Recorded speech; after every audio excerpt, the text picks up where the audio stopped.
Hey Eagle fans, this is Dan McDonald for GoUSIEagles.com. Joining me today is the head cross-country coach at USI, Mike Hilliard. And Coach, heading into a deep and talented field with the Greater Louisville Classic on Saturday, talk about what you're going to face this weekend. Well, we'll have athletes in the gold race and the blue race. The gold race is the premier race there. We'll have several Division I nationally and regionally ranked programs, as well as a pretty long list of nationally ranked Division II programs as well. So it's a big test for us.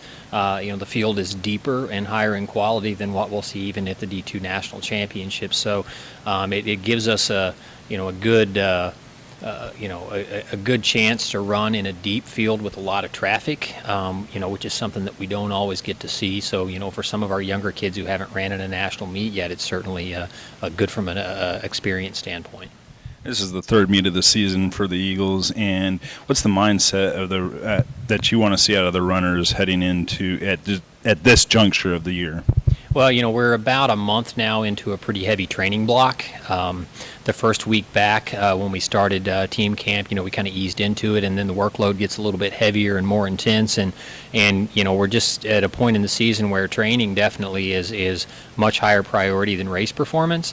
So traditionally, if you look back the last 10, 12 years, once the calendar flips to October, we start to see race performances start to even out, and we start to get a better glimpse of what the team is really going to look like. So we're certainly excited to see what's going to happen. And with the cooler temperatures finally coming this weekend, I feel like our first two meets, our results have really been skewed, because when you have, we had one race where it was 85 to 86 degrees, and our first race it was 92 degrees. So under conditions like that, with pretty high humidity and dew point, you're going to have some kids run well in those conditions. You're going to have some kids that under fair conditions will step forward, and I think we'll start to see that balance out, and we'll see some of our front runners on paper that haven't been there yet really start to emerge.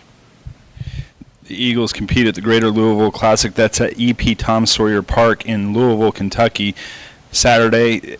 Race times, the festivities begin at 8 o'clock Central Time, so obviously cooler temperatures that the Eagles have seen all year. So good luck this weekend, and thanks for joining us. And for GoUSIEagles.com, this is Dan McDonald.